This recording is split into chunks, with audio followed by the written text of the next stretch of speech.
दोस्तों स्वागत है आपका मेरे YouTube चैनल नॉलेज हब में। आज हम डिस्कस करेंगे स्पीकर ऑफ लोकसभा के बारे में। स्पीकर ऑफ लोकसभा एक इम्पॉर्टेंट टर्म है हमारे पार्लियामेंट की। ये एक बहुत ही इम्पोर्टेंट पोजीशन है। ठीक है, इनके बारे में डिस्कस करेंगे, इनकी पावर क्या होती है, ये कैसे चुने जाते हैं, इनका टेन्योर क्या होता है और कई चीज़ें जो है आपको आज जानने को मिलेंगी। तो पहले बढ़ते हैं अपनी वीडियो की तरफ।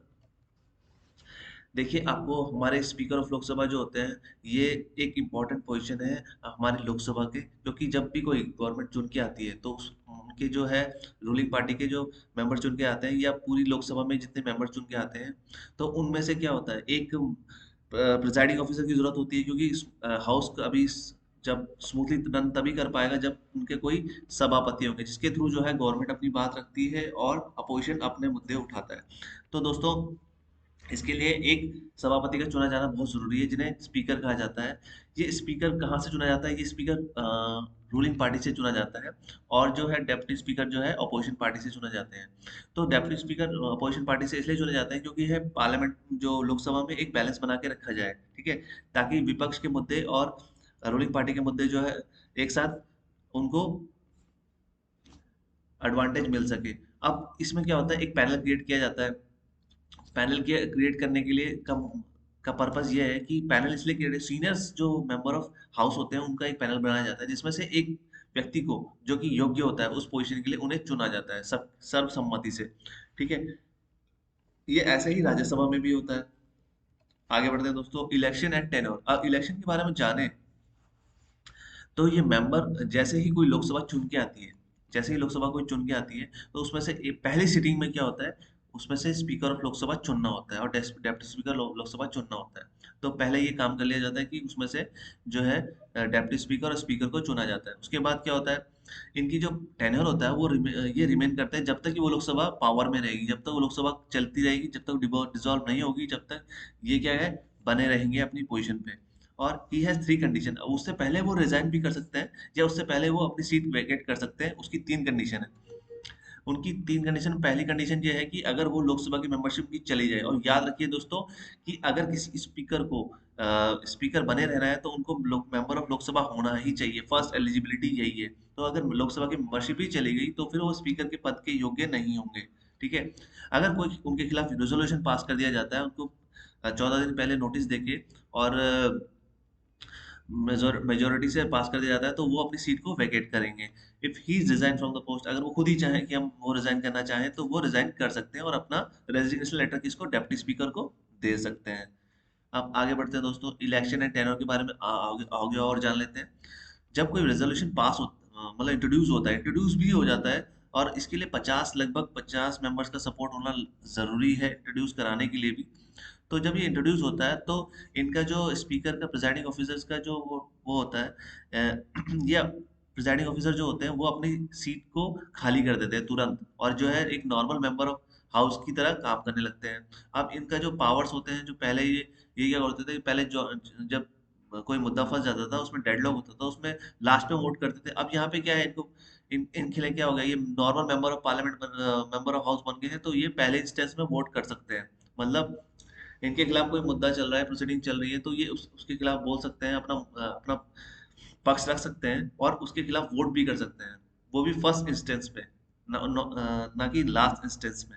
लास्ट इंस्टेंस का मतलब, जब ये स्पीकर हुआ करते हैं तो क्या करते हैं, जब कोई डेडलॉक क्रिएट हो जाता है दोनों बिल्स में, किसी बिल में कोई डेडलॉक क्रिएट हो जाता है दोनों हाउस में, तो ये करते हैं अपनी वोट की पावर को यूज करते हैं ताकि जो है उस मुद्दे को सॉल्व किया जाए। मान लो दोनों जैसे 543 मेंबर्स हैं, उनमें से आधे गवर्नमेंट की तरफ चले गए, आधे जो है विपक्ष की तरफ चले गए, और जो है किसी कोई पर्पस ही सॉल्व नहीं हो रहा है उस डिस्कशन का, उसमें एक वोट की कमी है, तो ये अपना वोट देके उसको एक डिसीजन तक पहुंचाएंगे।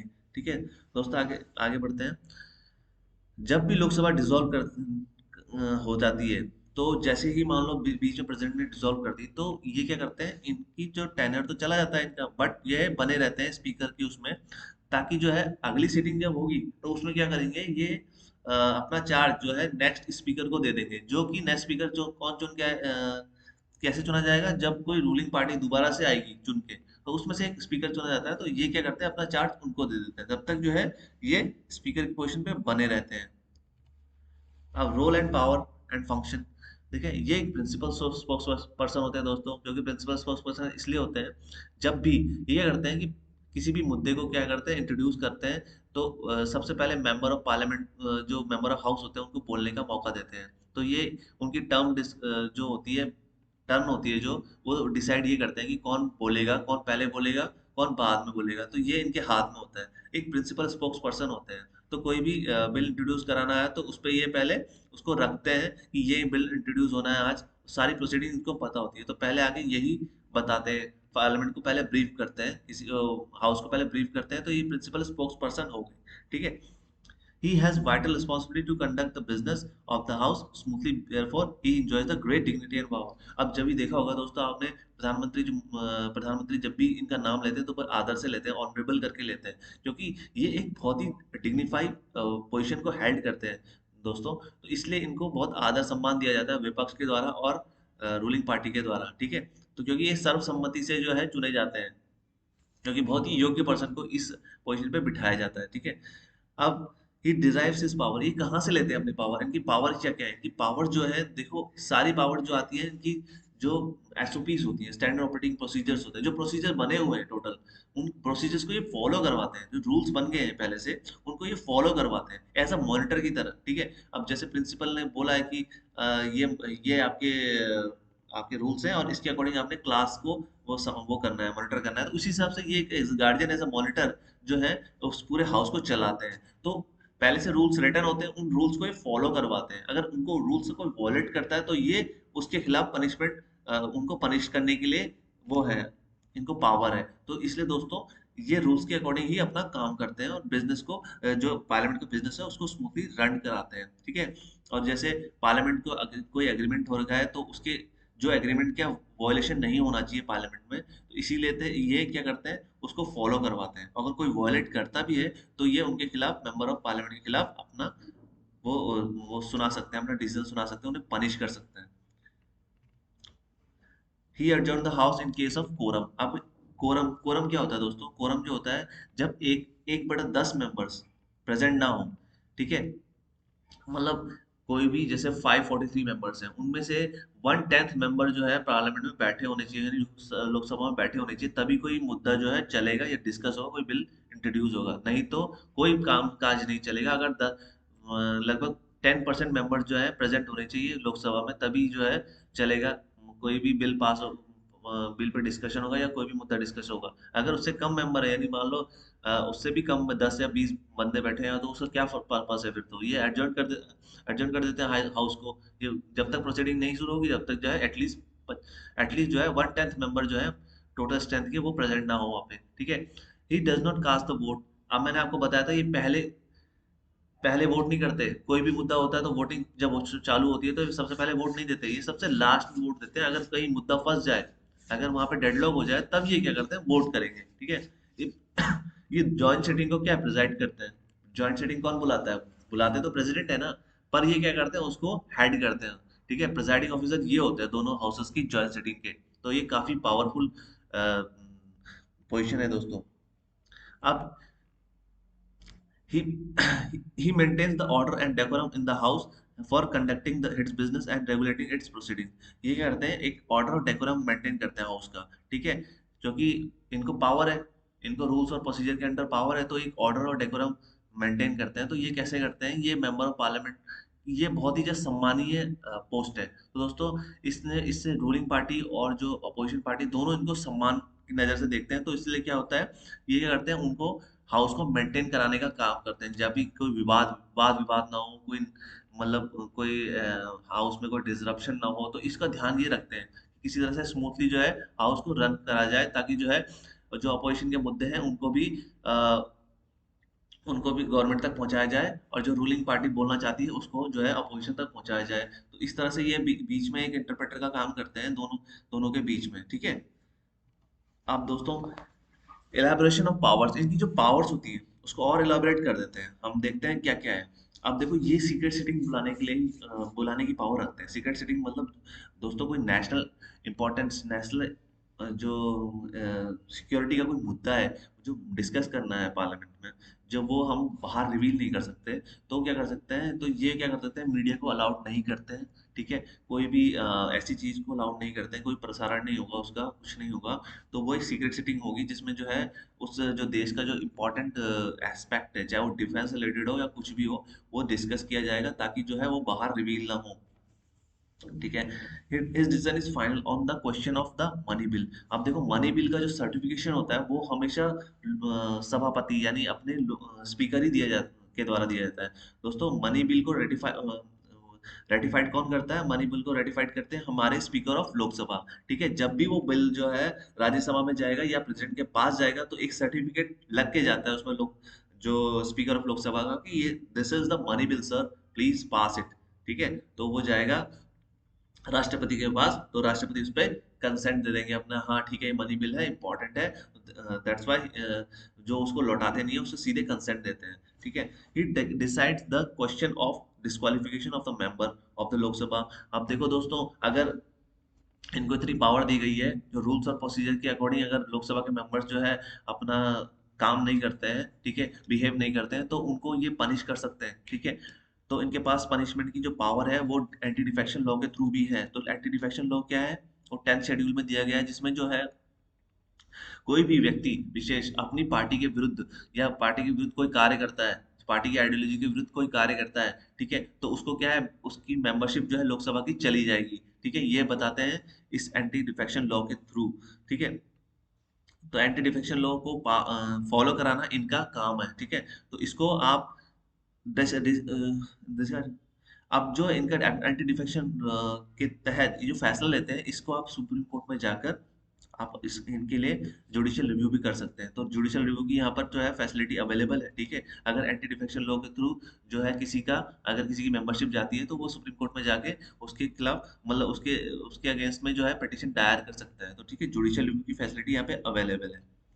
आप देखो, एलैबोरेशन ऑफ पावर आगे बढ़ते हैं, जिसमें ये एक्स ऑफिसो चेयरमैन होते हैं। ठीक है, इंडियन पार्लियामेंट्री ग्रुप के। ठीक है, इंडियन पार्लियामेंट्री ग्रुप का मतलब ये हो गया दोस्तों कि जैसे इसमें लोकसभा, राज्यसभा, आपकी लेजिस्लेटिव असेंबली, जी सब आ गए, इनकी जो है क्या होते हैं, ये एक्स ऑफिसो चेयरमैन माने जाते हैं, क्योंकि लोकसभा इज द, वैसे तो कहते हैं हाउस ऑफ एल्डर्स और जो अपर हाउस होता है राज्यसभा, बट मोर पावरफुल जो होता है लोकसभा होता है, which is the link between the parliament of India and the various parliaments of the world। अब जैसे कभी कोई, अब देखो पार्लियामेंट हमारे देश में नहीं है, पार्लियामेंट बहुत सारे देशों में, पार्लियामेंट यूएस में भी है, पार्लियामेंट ब्रिटेन में भी है, हमारे देश में भी है, कई देशों में है। तो उसमें जो है पार्लियामेंट के जो हेड्स हैं, उनके जो प्रिसाइडिंग ऑफिसर्स हैं, उनका एक मीटिंग होती है, एक मीटिंग होती है, तो उस मीटिंग में ये पार्ट लेते हैं। ठीक है, तो हमारी तरफ से डेमोक्रेसी को ये क्या करते हैं, डेमोक्रेसी को फैलाते हैं पूरे वर्ल्ड में। तो डेमोक्रेसी को फैलाने का मतलब ये है कि ये उन कंट्रीज में भी जाते हैं जहाँ पे जो है डेमोक्रेसी नहीं है, तो ये एनकरेज करते हैं कि पार्लियामेंट्री सिस्टम जो है आप अपने देश में भी लागू करें। तो एक तरह से रिप्रेजेंटेटिव हो गए डेमोक्रेसी के। ठीक है दोस्तों, पार्लियामेंट्री सिस्टम के रिप्रेजेंटेटिव हो गए, तो इनकी मीटिंग्स होती रहती हैं वर्ल्ड में, जो वर्ल्ड के जो पार्लियामेंट के जो वो है चेयरपर्सन है, उनके साथ इनकी मीटिंग्स होती रहती है। ठीक है दोस्तों, कॉन्फ्रेंस वगैरह लेते रहते हैं। He appoints the chairman of the parliamentary.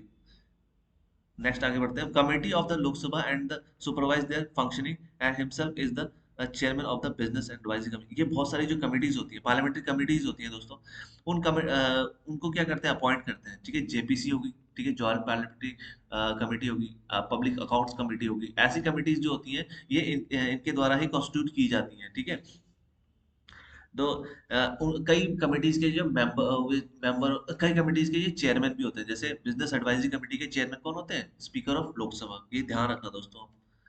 अब he act as the ex official chairman of the Indian parliamentary group which is the between, ये हमने डिस्कस कर लिया है। हाँ, इंडिपेंडेंस एंड इम्पार्शियलिटी। अब दोस्तों देखते हैं independence and needed for just. अब इंडिपेंडेंस, इनकी इंडिपेंडेंस भी जरूरी है दोस्तों। इंडिपेंडेंस कैसे जरूरी है, कि जो जस्टिफाई कर सके इनकी पोजीशन को।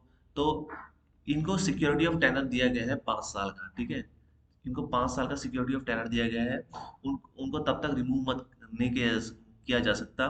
ठीक है, और एक स्पेशल रेजोल्यूशन ही पास करके आप इनको रिमूव कर सकते हो। इनको 5 साल का जो है एक स्पेशल टेनर दिया जाता है, जिसमें ये अपना काम करते हैं। ठीक है, अब इसमें मैंने आपको बताया था कि 50 मेंबर्स का सपोर्ट मिनिमम जरूरी है, अगर कोई इंट्रोड्यूस भी करना है रेजोल्यूशन के खिलाफ तो। ठीक है, जो इनका वर्क है और इनके कंडक्ट है लोकसभा में can not be criticized except substantive motion. ठीक है, इनका जो वर्क है कंडक्ट है लोकसभा में उसको आप क्रिटिसाइज नहीं कर सकते दोस्तों। इनको बड़े ही सम्मानीय नजर से देखा जाता है हाउस में। तो इनके जो जो भी ये कार्य करते हैं उनके खिलाफ आप गलत भाषा का यूज नहीं कर सकते स्पीकर के खिलाफ। तो ये तो इसके लिए जो है इनको ये इम्यूनिटी प्राप्त है। He conduct of maintaining house can not be challenge in a court. अगर ये मान लो कोई काम करते हैं कोई वो मतलब एक एज अ ये स्पीकर ये क्या करते हैं कोई बिल इंट्रोड्यूस करवाते हैं या कुछ करवाते हैं तो आप ये नहीं बोल सकते जाके स्पीकर लोकसभा में सुप्रीम कोर्ट में जाके कि सर ये अपना काम सही से नहीं कर रहे हैं या ये नहीं कर रहे हैं। तो इसके लिए आपको पावर नहीं है कि आप सुप्रीम कोर्ट में पेटिशन डायल कर दें कि जो स्पीकर अपना काम जो है ठीक से नहीं कर रहे हैं। ठीक है, ऐसा ऐसा कोई वो नहीं है, मैटर नहीं है। He cast has vote in the condition of in any matter which is provides impartiality. जब जब ये अपना वोट एकदम लास्ट में देते हैं, ठीक है दोस्तों, यही सबसे बड़ा प्रूफ है कि ये इम्पार्शियल होते हैं। अगर ये पहले वोट कर दें किसी भी मैटर में तो ये इम्पार्शियलिटी नहीं, इसमें क्या हो गया ये कहीं ना कहीं पार्शियलिटी दिखेगी। तो इम्पार्शियल होने का सबसे बड़ा जो सबूत है दोस्तों ये है कि ये सबसे लास्ट में अपना वोट कास्ट करते हैं। he he has given very high position in order of precedence। in order of precedence जो है इनको बहुत हाई पोजीशन दी गई है। He is equivalent to the chief justice of India. ये है चीफ जस्टिस ऑफ इंडिया के इक्विवेलेंट है अबव द कैबिनेट मिनिस्टर। यानी 7th पोजीशन पे आते हैं ये वर्ल्ड मतलब भारत में। ठीक है, इन ऑर्डर ऑफ प्रेसिडेंस के मामले में 7th पोजीशन पे आते हैं जो है चीफ जस्टिस ऑफ इंडिया के इक्विवेलेंट। यानी कैबिनेट मिनिस्टर से भी ऊपर का दर्जा है इनका। ठीक है, तो इनके ऊपर सिर्फ प्राइम मिनिस्टर और डिप्टी प्राइम मिनिस्टर आते हैं। तो दोस्तों देख लीजिए कितनी इंपॉर्टेंट पोस्ट है ये स्पीकर ऑफ लोकसभा। तो दोस्तों आपको आज स्पीकर ऑफ लोकसभा के बारे में काफी कुछ जानने को मिला होगा। लगभग मैंने सारा कुछ कवर करा दिया है जो कि आपके एग्जाम पॉइंट ऑफ व्यू से इम्पोर्टेंट है। इसके रिगार्डिंग अगर आपकी कोई भी क्वेरी है, कोई भी कमेंट है तो आप मुझे कमेंट सेक्शन में जाके बता सकते हैं। अगर आपको लगता है कि कुछ और इसमें इम्प्रूवमेंट होना चाहिए या फिर आगे के लेक्चर्स में कुछ और इंक्लूड करना चाहिए मुझे, तो आप मुझे कमेंट सेक्शन में जरूर बताएं दोस्तों। ये सीरीज पॉलिटी की, इंडियन पॉलिटी की चलती जाएगी दोस्तों जब तक कि हमारे सारे चैप्टर कवर नहीं हो जाते। और मेरा मोटिव ये है कि दोस्तों आपका इंडियन पॉलिटी इस तरह से क्लियर कराना कि ताकि जो है एग्जाम में आपको काफी हेल्प हो सके। दोस्तों अगर आपको वीडियो मेरा पसंद आया है तो प्लीज़ लाइक करें, सब्सक्राइब करें और शेयर करें। आज के लिए इतना ही। जय हिंद।